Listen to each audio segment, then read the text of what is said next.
Thank you very much, folks. This is Erik Bakich, of course, the head baseball coach at the University of Michigan, the College World Series finalist, the first Big Ten team to do that since 1966.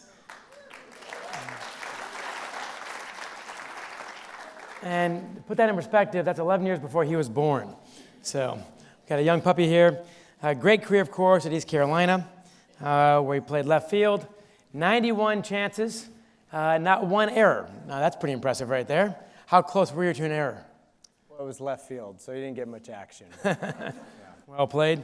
Batted .315, a bunch of home runs, 14 home runs, 85 RBI, 87 home runs. Number one seed, the team was in the NCAA regionals. Did very well there, and yet in pro ball, as we said backstage, it gets harder and faster. It sure does. That's when I realized coaching was in my future. I realized I wasn't very good and needed to do something else. So I was taking swings in a batting cage at my former college, East Carolina, and our former coach comes up and says, there's a volunteer position opening at Clemson. And I said, really? Do you think I should be interested in that? And I took this horrible swing, and he says, yes, you need to. That was my induction into coaching. I did a book with Bo Schembechler, the old Michigan football coach, years ago. And I once asked him, at Miami of Ohio, they've got what they call the Cradle of Coaches. And on the back of their scoreboard, a mural of 14 former players and coaches who all ended up in the College Football Hall of Fame. Woody Hayes, Dwight Perry, Eric Parsegian, Paul Brown, Bo Schembechler, John Harbaugh, Jim's brother, of course. And I said, man, how can you explain how this is the cradle of coaches? And Bo said, that's easy. We couldn't play. And so, you're going to stay in the game, you're going to be a coach. Sorry, coach. Very true. But it's amazing how you can be that successful in college, and you still have to find another way to get there, obviously. So, you coached at Clemson, Vanderbilt, as an assistant coach, Maryland as a head coach, did very well there. And you came to Michigan as the head coach in 2012. I assume not for the weather. If it was, you were misinformed. Not for the weather, no, that's very true. But very attracted to the student-athlete experience at the university, and very impressed with the athletic department and the support the student-athletes got among all their teams. So seeing that and seeing our other counterpart in the softball program and Coach Hutch and what she has built in the softball world gave us a lot of optimism for what we could do in baseball. If you guys are not aware, Carol Hutchins, his counterpart in softball at Michigan, won the 2005 College World Series in softball, the only northern team, the only eastern team to do that. Pretty amazing. My take on that is when Alabama wins a national title in ice hockey, they will have equaled what she just did in softball. It's almost impossible, and yet two teams almost did it. You came that close, of course, at Michigan.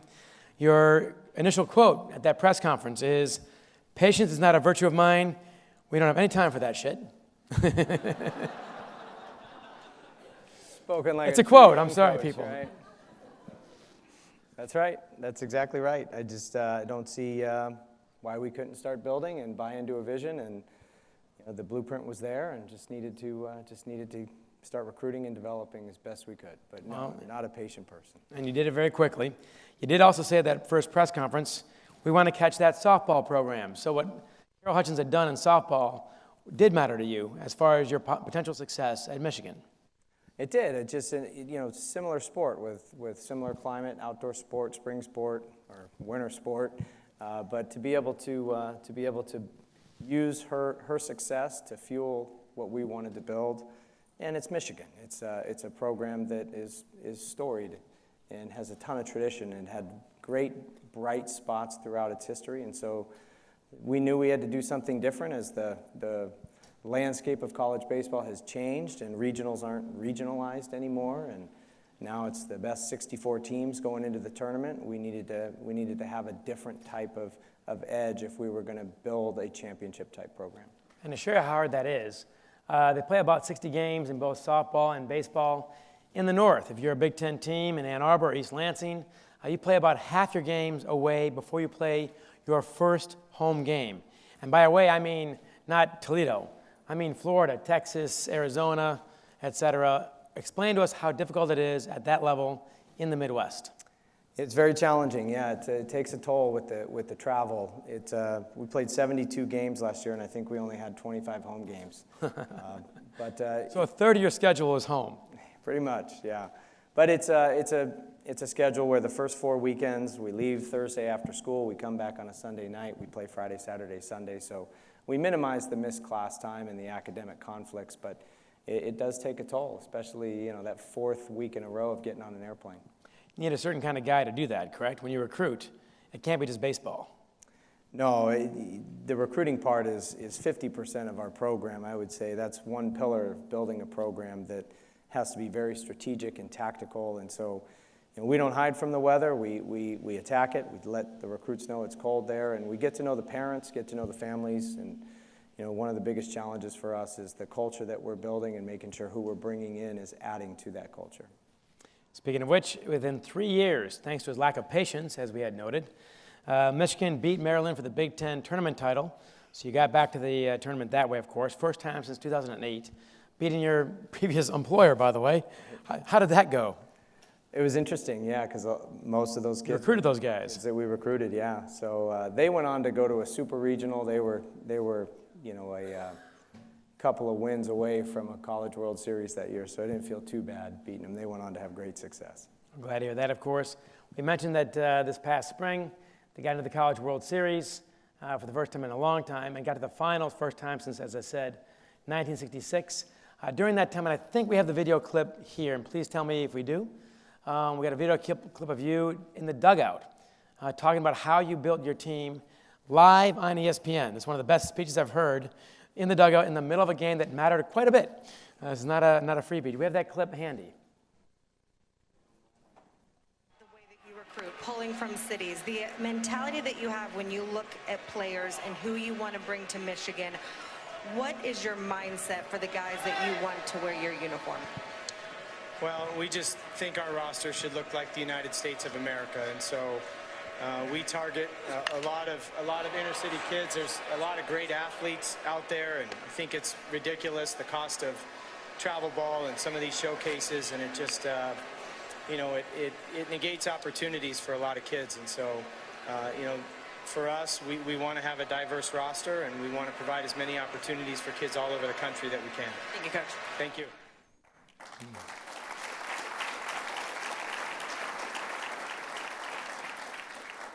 There was a lot of action going on. I was going to say, and those plays mattered, I believe. It mattered, yeah. To put that in perspective, by the way, I've coached high school sports. I do a lot of public speaking. I've never tried to do them both at the same time. That's incredibly difficult when this stuff is high pressure, of course.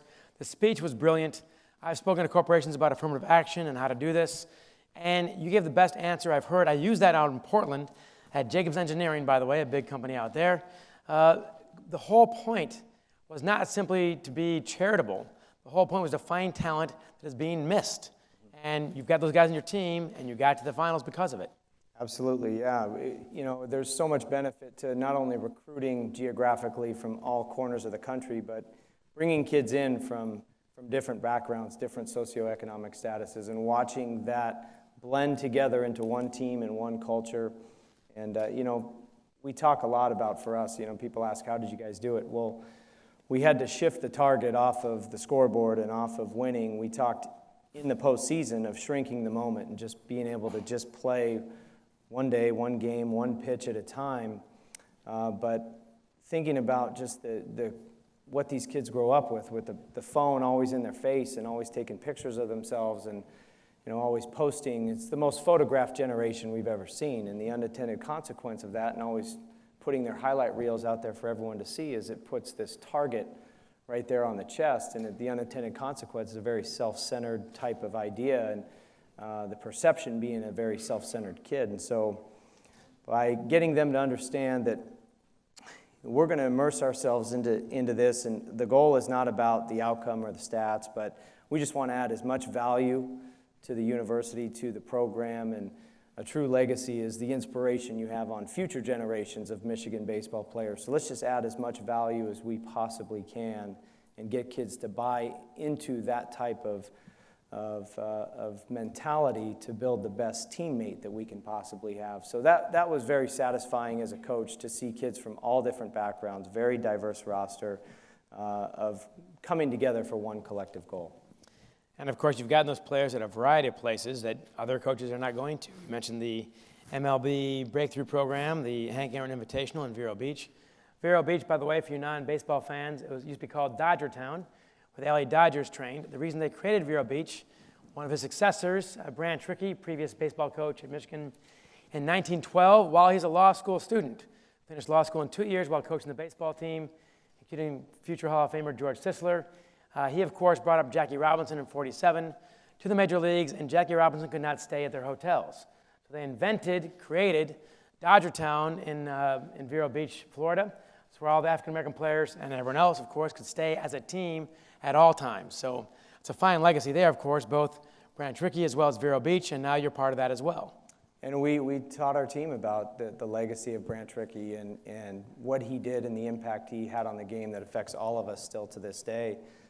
But yeah, baseball has become too white. It's not diverse enough. There's not enough opportunities for kids. And so this has been one of the best things that getting to be a part of since the World Series run is to see what Major League Baseball is doing and to see how they've created the Youth Development Foundation. Major League Baseball, a joint venture with the Major League Baseball Players Association, has brought Gene Lee on to run this venture, to provide these opportunities and research more opportunities for kids. So now we're a part of that, going to the Hank Aaron Invitational, the Breakthrough Series, all the Urban Youth Academies, the Chicago White Sox ACE program. And we've always looked for those types of opportunities to find players, but it's just the understanding that best players aren't always the same ones going through the travel ball and showcase circuits, that there's really good athletes out there. Like John said, we want to have the best team we possibly can, and a lot of the times that means finding some athletes that are the diamonds in the rough. So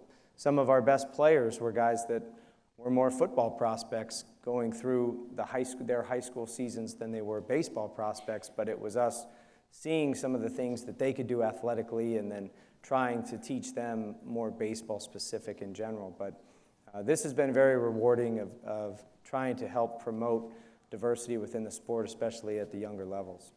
What is the effect in your locker room?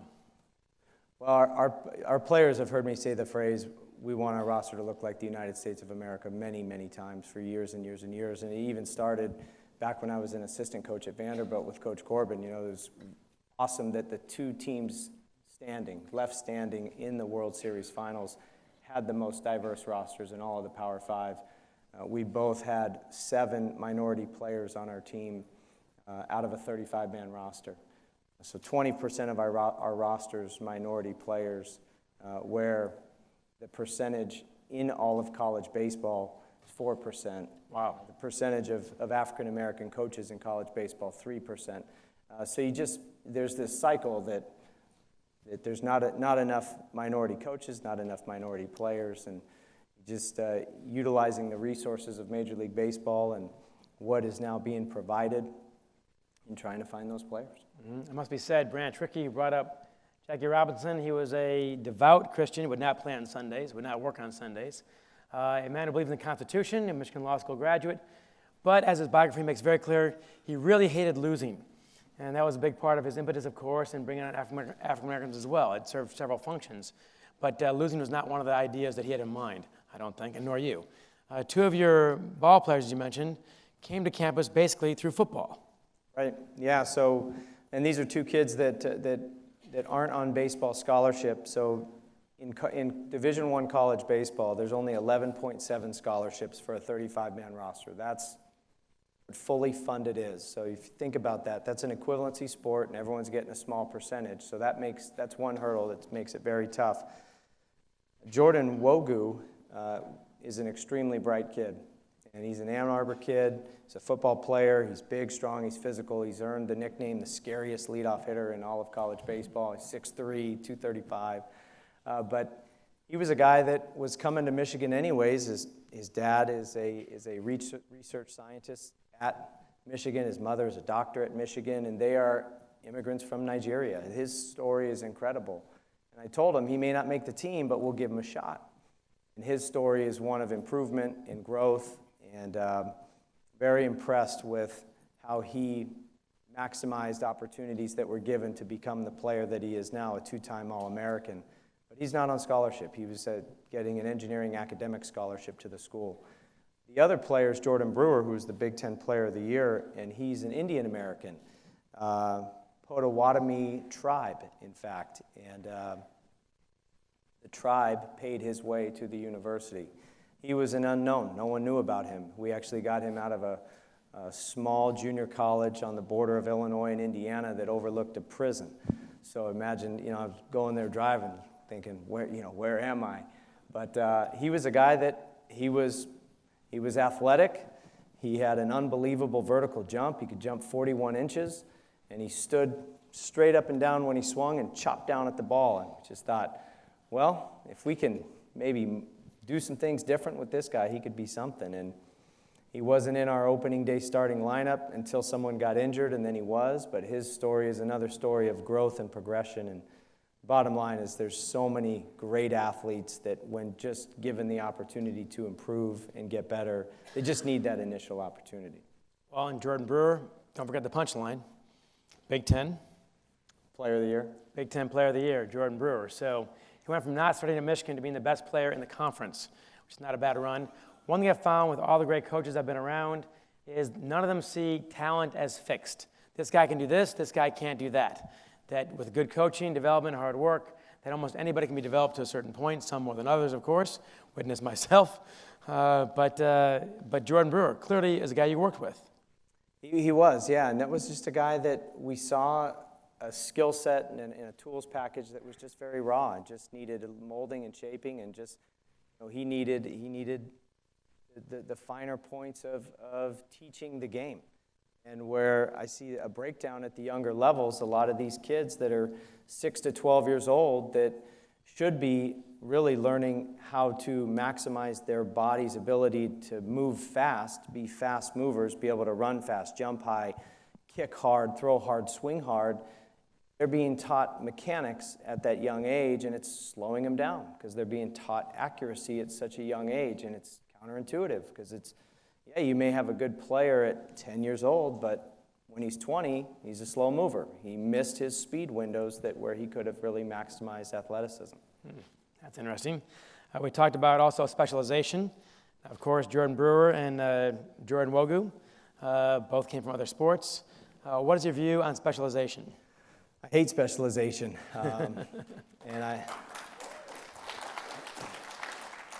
it's a lot of questions we ask in the recruiting process. What else do you play? What else have you played in the past?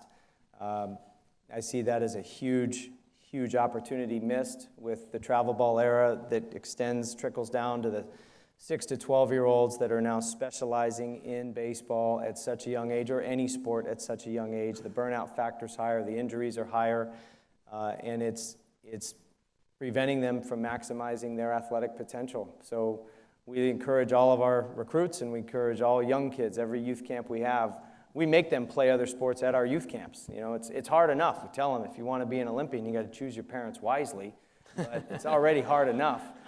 So we ask them to play other sports. So that was it then, huh? Okay, thank you. For both of us, yeah. It's 5'3" mom. Here I am. So makes you a sports writer. So playing other sports, as I think everyone's well aware, it makes you a better athlete. In our sport, the guys that played soccer and played basketball, they have better agility, they have better coordination with their feet, and pitchers are better at fielding bunts, and infielders are better with their footwork. Guys that played hockey or football that know how to manipulate their bodies when they hit the ground. When we have to lay out in our sport and take a tumble, they know how to do that without getting injured. There's just so much carryover, there's so much correlation between playing other sports and being a better athlete. Not to mention you expand your network of friends, you have more friends, more groups of friends, play other sports, and you get coached by different coaches. There's different sports styles and techniques, there's different coaching styles and techniques, and one kid may connect with a coach that helps unlock his potential in a way that he wouldn't have heard from just playing one sport. What's shocking to me about this is not the basic theory, but it's coming from guys like you. Jim Harbaugh agrees with you, the football coach at Michigan. These are the best coaches at their level, of course, and they're the ones telling you don't specialize. That gets my attention. Harbaugh used a stat in the current book, just came out. In the 2018 NFL draft, of the 32 first-round draft picks, 27 played 2 sports in high school, and 23 played 3 sports in high school. So even at that level, specialization is not helping you. Jack Harbaugh, Jim's dad, and I were talking about this with Jim, and he said, when we ask a guy, a high school prospect, why aren't you playing basketball? And he says, they're too good. Then you can compete. Or they're not good enough. Then you can get a starting job.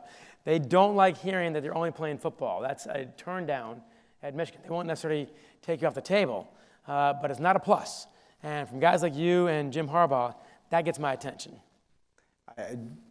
Again, just like football and the stats, the science, it shows it just your chances, if you want to be a better athlete, play multiple sports. And we've seen that in baseball.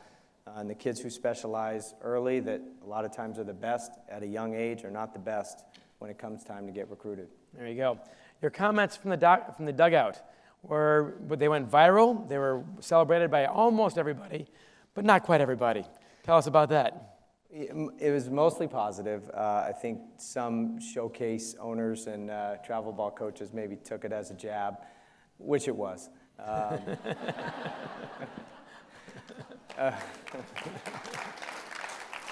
But you know, our roster is still filled with guys that played on travel baseball. It's not that you can't eventually play travel baseball. I just think it's a terrible idea when you're a young kid, and I just still think even when you're in high school, some of the best athletes, when they feel like they have an obligation to represent their school because they're great athletes and play other sports, I look at that as a positive. And we just like multi-sport athletes and don't like that so many kids, the spike in injuries and the spike in kids quitting the game, especially at a young age, before we even know what their upside and potential could be and what their ceiling is. They've already left the game. And you know, it's such a high cost and such high time demands to know that you don't have to leave your community sports at a young age, but playing within your community multiple sports could make you better at your favorite sport. Makes a lot of sense. I've never ever heard a kid push specialization. It's usually a parent, more often a coach. That's usually where it comes from. I had a chance 20 years ago to interview Yogi Berra for a Time magazine piece on the death of sandlot baseball, which has been deader since, I guess. And Yogi had a great line about this. He said, as he often did, talking about his grandson, who's a travel team baseball player at that time. He says he gets in a van, they go 3 hours away, they play 2 games, he might get 6, 7 at-bats, and he comes home. It's a 12, 14, 15-hour day, maybe it's a weekend, for 7 or 8 at-bats. He said, Joe Garagiola and I in the Italian section of St. Louis got 30 at-bats by lunch. It's called stickball, and that's all you got. There's no coaching, no umpires. He said, we learned how to play baseball by playing baseball, not by riding somewhere in a van. And as a former high school hockey coach, the travel team thing is getting out of hand. At Culver Academies, where I used to coach, assistant coach, the head coach was Al Clark. He was the guy responsible for all this. We had Kevin Dean and Barry Richter, who both played 7 or 8 years in the NHL. Olympians, played for the national teams. These are as good as they get at that sport. Those guys are both captain of the golf team for 3 years at Culver Academies. No hockey, golf sticks, no hockey sticks, no ice, no nothing.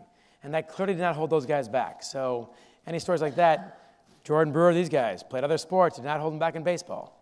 No, the rosters are filled with them at the collegiate level, and I think coaches know it, but the message needs to resonate down to parents of these younger kids where you really can still make an impact. What they need is people like you, though, to say it. That's the crucial thing. For parents to say this is out of hand, we need to scale back, that's one thing. When you and Jim Harbaugh are saying, play 2 sports, play 3 sports, it's got to get your attention. Moving on to the particulars of college baseball. One issue you have is 11.7 scholarships. Leave it to the NCAA. They only come up with 11.7. Where the hell did the 0.7 come from? I'm curious. Well, back before Title IX, we had 13 scholarships, and they took a 10% reduction of a lot of sports, so that's where 11. 10% of 13, even I can do that, 1.3. Yep. Okay, that's for the 1.3, thank you, the 11.7. But the player-coach ratio in baseball is still an issue, including for recruiting, as you pointed out. It is, yeah. Volunteer coaches at the collegiate level are not counted as coaches when it comes to student-athlete to coach ratio. So college baseball actually has the worst ratio of coach to player of all the major sports. So we have the head coach, we have 2 paid assistants and a volunteer, so they look at our ratio as only having 3 countable coaches, which is roughly 12 to 1. A lot of other sports are 6, 7, 8 to 1 when it comes to players to coaches. So that's a real issue for us. There is legislation on the table right now that will be voted on.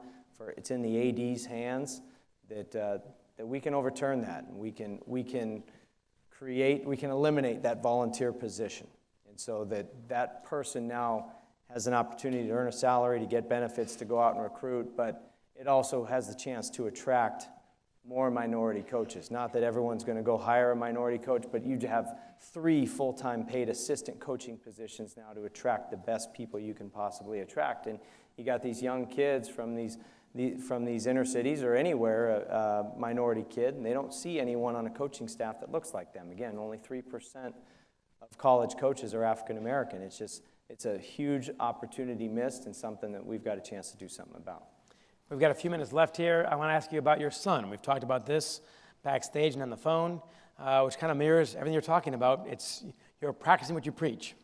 Yeah, he's, I made the mistake as the typical, overzealous parent. I put him in a grade, a level ahead. He was 8 years old playing 9U. He was 9 years old playing 10U. Of course, I'm 5'10", my wife's 5'2", and, he's should not have been playing up.